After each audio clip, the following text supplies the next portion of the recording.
Le président de la République visite le Centre national d'élevage Camelin situé au kilomètre 17 sur la route Nouakchott-Rosso.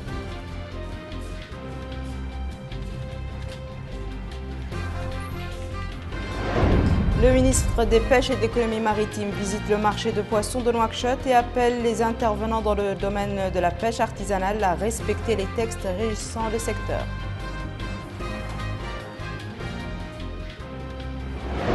Nouakchott abrite une rencontre technique pour l'extension de la couverture sociale et médicale visant à atteindre les groupes difficiles à couvrir.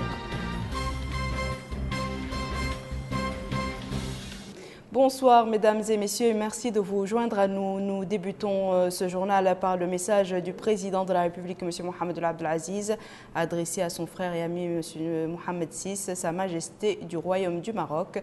Ce message a été remis aujourd'hui par le ministre de la Culture, de l'Artisanat et des Relations avec le Parlement, porte-parole du gouvernement, Maître Sidi Mohamed El-Maham. Activité présidentielle toujours dans ce journal avec la visite que le président de la République a effectuée cet après-midi au Centre national d'élevage Camelin, situé au kilomètre 17 sur la route Nouakchott-Rosso.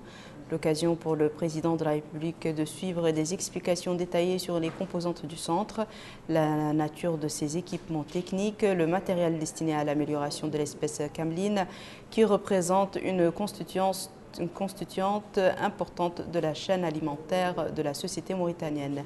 Compte rendu de Bokar Belaba. Le Centre mauritanien de développement de l'élevage des camelins est implanté dans la Mouqata de Riyad, précisément au kilomètre 17 sur la route Nouakchott-Rosso.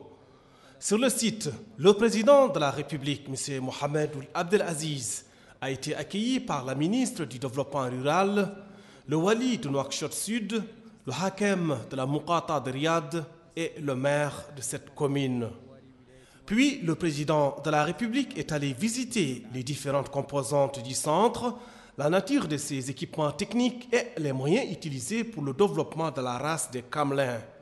Il a en outre pris connaissance des composantes du projet qui se résument dans la création d'une infrastructure, dans l'organigramme du centre et du renforcement des capacités des cadres, des éleveurs et des partenaires économiques en matière d'élevage des camelins. Il a également visité un parc pour camelins et de prendre connaissance des moyens logistiques et techniques du centre. Ainsi, il a été édifié sur les résultats attendus de l'amélioration de l'espèce édilée de chamelle, sans compter les opportunités d'emploi. La structure fait partie de l'ambitieux programme de développement de l'élevage, toutes espèces confondues, à travers la mise en place d'une stratégie nationale d'amélioration et de conservation génétique.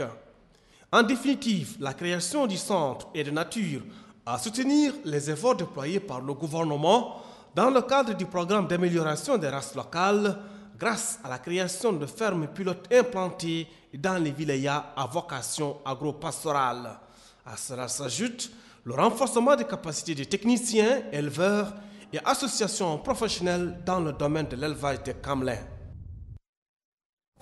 A été réalisé sur le financement de l'État pour un montant d'1 milliard d'anciennes ouguiyas en collaboration avec la FAO et vise l'augmentation des naissances et du poids à la naissance, favoriser la rapidité de la croissance et autres atouts économiques importants de nature à améliorer la productivité cameline et à rendre disponible un potentiel alimentaire supplémentaire, la préservation des races locales, le développement des usines d'aliments de bétail et de moyens de transport des déchets agricoles en plus de l'augmentation et de la diversification de la production animale.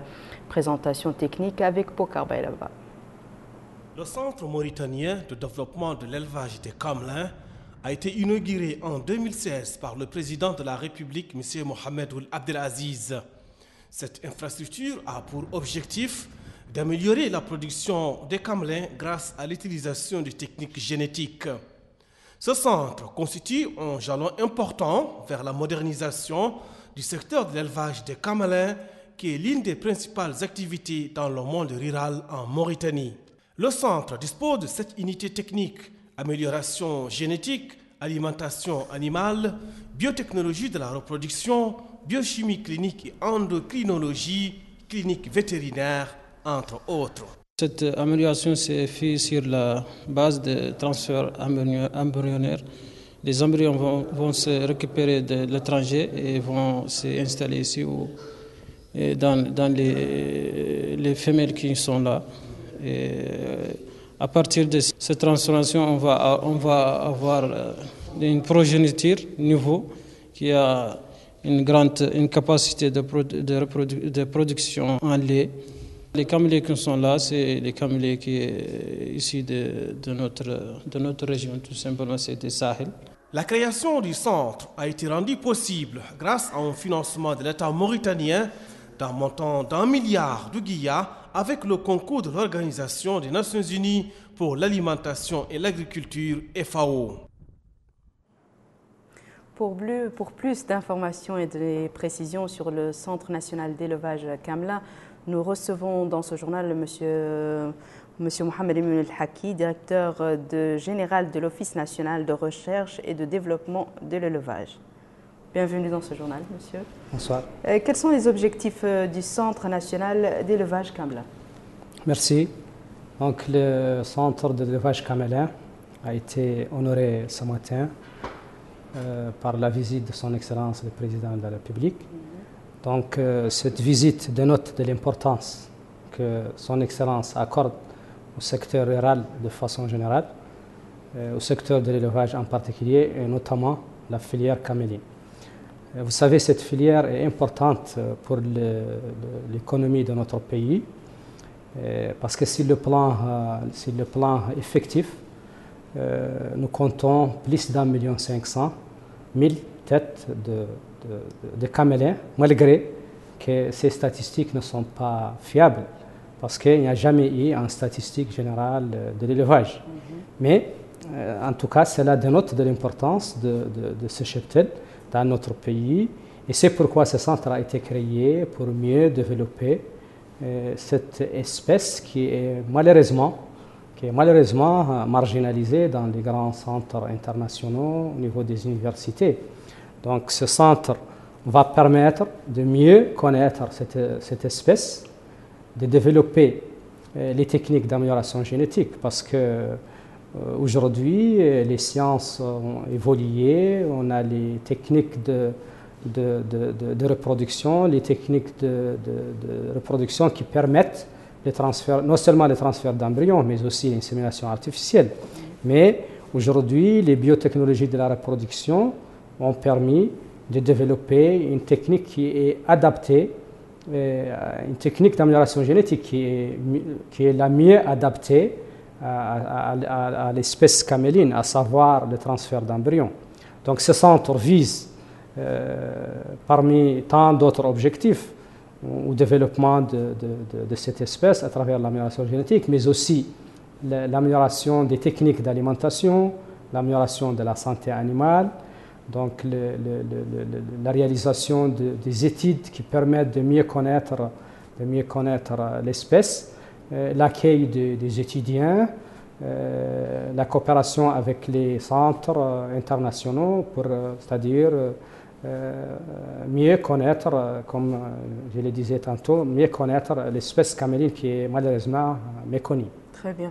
Et en quoi ce centre peut-il contribuer à l'augmentation de la production nationale du lait? Très bien. Donc l'objectif de ce centre, comme j'ai dit, c'est-à-dire de développer les techniques d'amélioration génétique. Essentiellement, c'est pour augmenter la production laitière, parce que vous savez, notre pays est autosuffisant en viande rouge. Donc on n'a pas de problème dans ce sens, mais c'est le problème du lait, le problème de la production du lait qui constitue un problème pour notre cheptel. Vous savez, notre pays importe de grosses quantités de lait sous forme de lait acheté, de lait en poudre ou de lait, c'est-à-dire concentré. Alors que nous, on a un cheptel qui est important, on peut développer des usines, des unités laitières, qui sont d'ailleurs, il y a des usines qui ont commencé à voir le jour. Il y a l'usine de lait d'Enema qui aujourd'hui produit le lait acheté, produit mauritanien. Et c'est un premier projet de ce genre. Donc la production laitière, surtout de caméline, elle est importante parce que, vous savez, aujourd'hui, il y a une forte demande sur le lait de chamel vie, c'est vertu diététique. Et c'est pourquoi nous voulons, à travers ce centre et à travers la technique de transfert d'embryons, avoir une première génération capable de produire entre 12-15 litres et jusqu'à 20 litres de lait de chamel par jour. Et comparé à la production, la moyenne de la production de la race locale qui est de l'ordre de 3-4 litres, ça veut dire que c'est une avancée notable. Et cela va permettre d'augmenter la production laitière. Donc cela va se faire au niveau des centres, mais aussi au niveau des éleveurs, chez les organisations d'éleveurs. Donc, c'est une technique qui va profiter à tout le monde. C'est sûr. Peut-on parler de l'augmentation de la taille et du poids camelin dans ce centre? Non, effectivement, c'est-à-dire cette technique, bien que l'objectif c'est la production de lait, mais il y a une répercussion sur l'augmentation du poids. Vous savez, dans le reportage, certainement, vous avez constaté là un bon point des animaux qui sont là-bas. Ça veut dire qu'avec une amélioration de la conduite, avec une amélioration de l'alimentation, avec une amélioration du système sanitaire, c'est-à-dire du traitement sanitaire, et vous avez vous-même remarqué l'embonpoint des animaux. Les animaux que vous avez vus dans le reportage, c'est la race locale. Nous, on n'a pas encore, c'est-à-dire commencé la technique de transfert d'embryon. Elle a eu un peu de retard qui est dû à des contraintes techniques, mais les animaux que vous avez vus, c'est des animaux de la race locale, donc avec un peu de la conduite, de l'alimentation, du suivi sanitaire, nos animaux quand même sont génétiquement, qui sont pas mal génétiquement, mais malheureusement ils n'ont pas bénéficié de beaucoup d'études pour connaître leur potentiel génétique.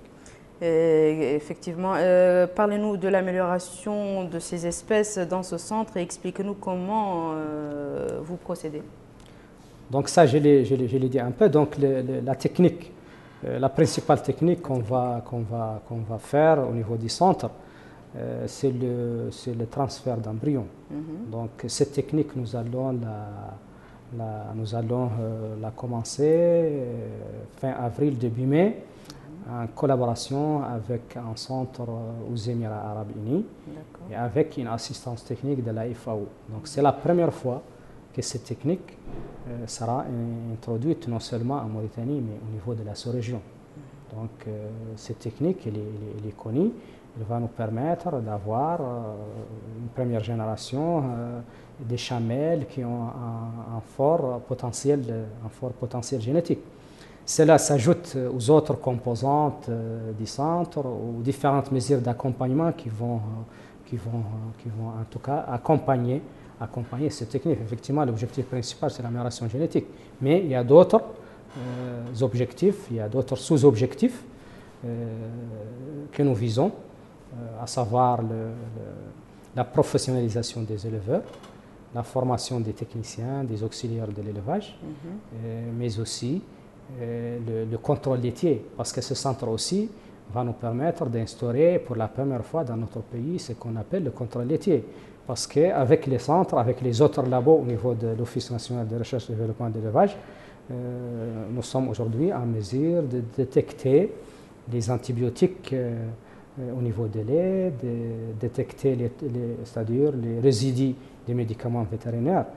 Et ça, je pense que c'est les soucis de beaucoup de gens, c'est les soucis des consommateurs. Nous, aujourd'hui, nous sommes en mesure de le faire au niveau de nos différents labos et nous sommes en train de mener une campagne dans ce sens. Et cela va tranquilliser un peu le consommateur quant à la consommation des laits locaux. Certainement. Et est-ce que vous avez des statistiques sur les résultats des opérations d'amélioration des camelins dans le monde? Et effectivement, on a des statistiques parce que cette technique, elle est un peu réduite au niveau mondial. Elle est faite au niveau de 2 ou 3 centres au niveau du monde. Mais aujourd'hui, le transfert d'embryons, c'est une technique quand même qui a eu des réussites. Elle est pratiquée au niveau de ces centres. Je n'ai pas en tête le chiffre exact, mais il est devenu quand même une technique qui est très connue. D'autres recherches sont en train de se faire pour aussi développer les techniques d'insémination artificielle. Vous savez, nous, on a un programme d'insémination artificielle qu'on a commencé il y a presque 7 ans, 8 ans, sur les bovins. Donc cette technique marche très bien pour les bovins, mais pour l'espèce caméline, reste il y a quand même des pistes de réflexion pour démontrer, c'est-à-dire la faisabilité de l'insémination artificielle. Donc la technique maintenant mondiale qui est connue et qui marche très bien, c'est le transfert d'embryons. Donc nous allons procéder à cela. Comme j'ai dit tantôt, fin avril, début mai, il sera une première au niveau de notre pays, au niveau de la sous-région. Très bien. Avez-vous l'intention de multiplier les centres comme celui du PK17 au niveau national? Donc ce que nous pensons dans le moyen terme, c'est de multiplier plutôt des génitaires, de multiplier des chamelles au niveau des zones d'élevage, mais la technique du transfert d'embryons demande des labos qui ne sont pas quand même faciles c'est-à-dire à déplacer au niveau des autres régions du pays. Vous savez, la mise en place d'un centre de cette importance n'est pas quand même aussi, n'est pas une chose facile. Ça demande beaucoup de moyens, ça demande une grande technicité. Et effectivement, aujourd'hui, c'est une fierté pour notre pays d'avoir ce genre de centre qui, je rappelle, il est totalement construit, et équipé et géré sur les propres ressources de l'État. Très bien. Et avez-vous remarqué un intérêt chez les éleveurs pour le travail que vous faites dans le centre? Non, bien sûr, les éleveurs font partie du plan d'action de ce centre. Ils travaillent en étroite collaboration avec les éleveurs. En matière de santé animale, ils ont même les services du centre ont réalisé une cartographie des principales maladies qui touchent les dromadaires selon les différentes zones écologiques. Donc le centre travaille en étroite collaboration avec les éleveurs, leurs organisations, et il est appelé aussi à développer ce partenariat dans le futur. Très bien. Je vous remercie, M. Mohamed El Haki, d'avoir accepté notre invitation. Merci. Je rappelle que vous êtes le directeur général de l'Office national de recherche et de développement de l'élevage. Merci. Merci beaucoup. Le ministre des Pêches et de l'Économie maritime a effectué aujourd'hui une visite au marché du poisson de Nouakchott après s'être rendu dans les différentes ailes de ce marché et écouter les explications sur l'organisation et le fonctionnement de cette structure. Le ministre s'est réuni avec les différents intervenants dans la pêche artisanale. Abdullah Damaba. Le marché aux poissons de Nouakchott, mis en place en 1997, fruit de la coopération mauritano-japonaise, en tant que coopérative avant de devenir une entreprise commerciale et industrielle en 2014, a reçu la visite du ministre des Pêches et de l'Économie maritime, Yahya Ould Abdel Daim. Sur place, il a visité les différents compartiments de ce marché qui compte 2 installations de production de glace d'une capacité de 20 tonnes jour, d'un commissariat de police, d'un centre de santé et du siège de la Fédération nationale des pêcheurs, zone sud. Après s'être rendu au niveau des différentes installations du marché aux poissons de Nouakchott, le ministre des Pêches et de l'Économie maritime a tenu une réunion avec les acteurs du secteur des pêches, particulièrement les responsables de ce marché, les membres de la Fédération nationale des pêcheurs et les mareyeurs. Il a dans ce cadre mis l'accent sur la nécessité de strictement limiter la pêche aux poulpes aux Mauritaniens. Il a ensuite déclaré que l'objectif de cette visite est d'examiner de visu la situation du marché et discuter avec les acteurs du secteur. Yahya Ould Abdel Daim a aussi mis en avant l'importance du secteur des pêches pour l'économie nationale. Il est aussi revenu sur les mesures prises par le président de la République afin que le pays puisse tirer profit des ressources halieutiques. Par la suite, certains responsables se sont exprimés. Ils ont évoqué les différentes mesures prises dans le cadre de la sécurité maritime ainsi que les différents équipements mis en place au profit des embarcations. Quant aux représentants des pêcheurs, ils ont demandé la mise en place de mécanismes de sauvetage et augmenter les installations de production de glace pour la conservation du poisson. L'Office mauritanien de recherche géologique a accueilli une cérémonie pour la réception de certains équipements acquis dans le cadre du projet de diversification du secteur minier mauritanien, un projet conjointement par l'Office national de recherche géologique et l'Institut fédéral des géosciences et des ressources naturelles d'Allemagne. Moussa Ndiaye.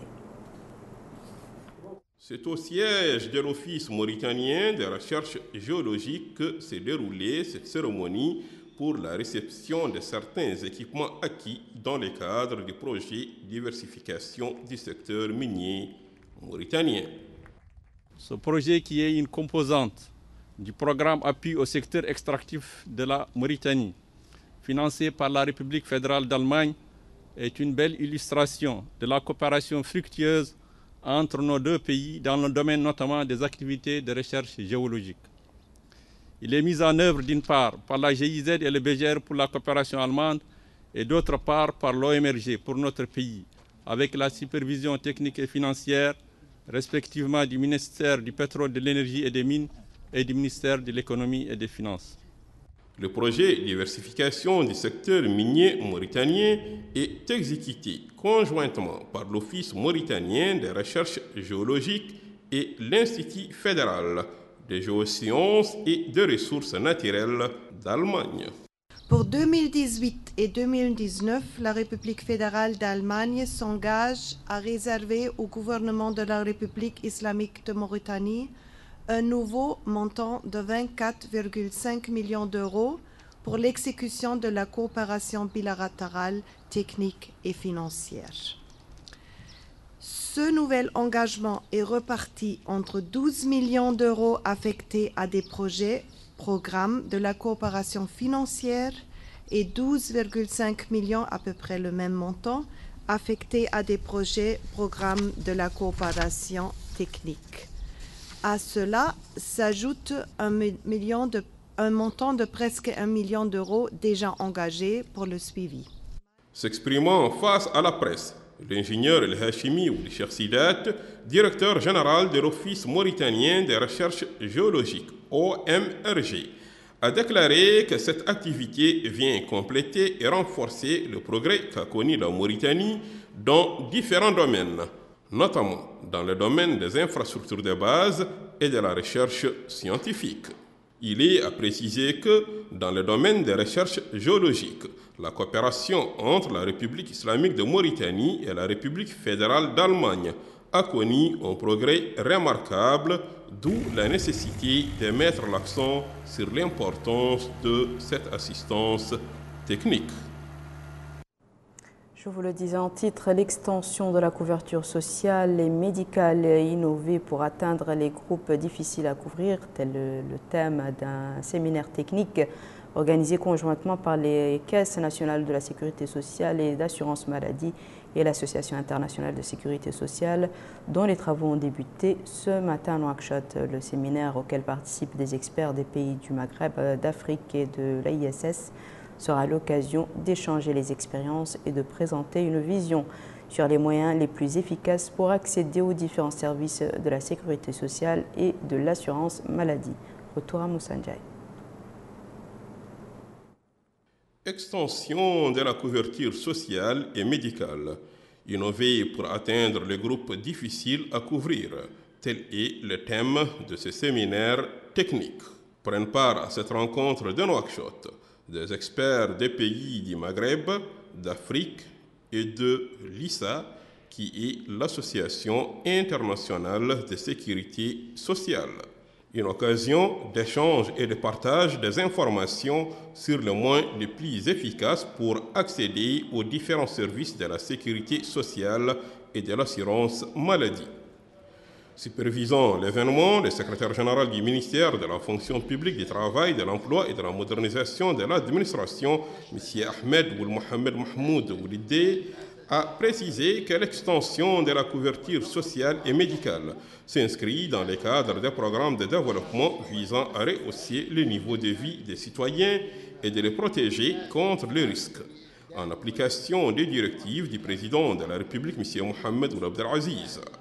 Il a ajouté l'importance de résoudre le problème de l'extension de la couverture sociale aux franges de la société les plus nécessiteuses par les résultats de cette rencontre. Pour sa part, le directeur général de la Caisse nationale de sécurité sociale, M. Sidi Othman Ould Mohamed El Mamoun, a précisé que l'insertion du secteur informel constitue une épineuse question soulevée et un objectif universel soutenu par les Nations Unies et plusieurs autres organisations internationales spécialisées dans ce domaine. Ce séminaire de Nouakchott, qui regroupe un nombre important d'experts du Maghreb, de l'Afrique et de l'Association internationale de la sécurité sociale, ISA, vient à point nommé. Notre souhait sincère et profond est de voir s'intensifier la collaboration, la coopération et les échanges entre les institutions de toute la région d'Afrique pour la promotion d'une sécurité sociale juste, équitable et dynamique pour atteindre l'excellence, Inch'Allah, dans son administration. Conclusions et recommandations de ces séminaires auront sans nul doute des répercussions positives sur l'élaboration et l'exécution de l'éventuelle stratégie du département de la fonction publique dans le domaine de la couverture sociale universelle. Maître Ahmed Zanoul Bouhouboyni, président de la Commission nationale des droits de l'homme, a prêté serment aujourd'hui à Nouakchott en sa qualité de président de la Commission nationale des droits de l'homme devant le président de la Cour suprême, M. Al-Hussein Al-Naji. Le président de la Cour suprême a demandé au président de la Commission nationale des droits de l'homme de lever la main droite et de lire le serment suivant. Je jure par Allah le Tout-Puissant d'accomplir mes fonctions avec sérieux et dévouement et de les mener en toute impartialité et honnêteté dans le respect de la Constitution et des lois de la République islamique de Mauritanie et de garder le secret des délibérations même après la fin de mes fonctions. Le Conseil régional de Nouakchott a tenu aujourd'hui sa première session ordinaire sous la présidence de Mme Fatimatoum Abdelmalik, sa présidente. Le programme de la rencontre, qui durera 10 jours, prévoit l'examen des différentes questions relatives au fonctionnement du Conseil régional de Nouakchott, notamment son règlement intérieur, la prolongation de certains de ses contrats et l'état des lieux de la situation de son personnel. Abdullah Damaba. Cette session ordinaire, dont le coup d'envoi a été donné par la présidente du Conseil régional de Nouakchott, Mme Fatimatoum Abdelmalek, dure 10 jours. Elle sera une opportunité pour les membres du Conseil régional de Nouakchott d'examiner les questions relatives au fonctionnement de cette institution, notamment son règlement intérieur, la prolongation de certains contrats de cette structure. En plus, au cours de cet événement, les membres vont statuer sur la situation du personnel de cette structure. La présidente du Conseil régional de Nouakchott a, dans un mot pour la circonstance, souhaité la bienvenue à tous les membres. Elle a aussi évoqué les différents aspects qui vont marquer cette session ordinaire. Rappelons que l'ouverture de cette session s'est tenue en présence du Wali Moussaïd de la wilaya de Nouakchott-Ouest. C'est ce matin à Nouakchott qu'ont débuté un atelier de sensibilisation sur le renforcement de capacités des femmes. La rencontre est organisée par le réseau des femmes parlementaires arabes, section Mauritanie. Les débats ont porté sur la condition de la femme arabe, de la mise en exergue de son rôle dans les politiques nationales et sa place dans le programme des gouvernements. Voici à présent, mesdames et messieurs, le rappel des titres. Le président de la République visite le centre national d'élevage Camelin, situé au kilomètre 17 sur la route Nouakchott-Rosso.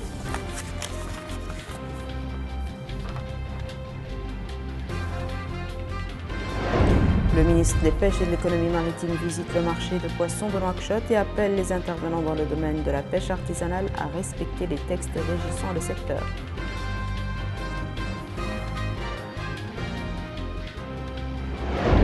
Nouakchott abrite une rencontre technique pour l'extension de la couverture sociale et médicale visant à atteindre les groupes difficiles à couvrir.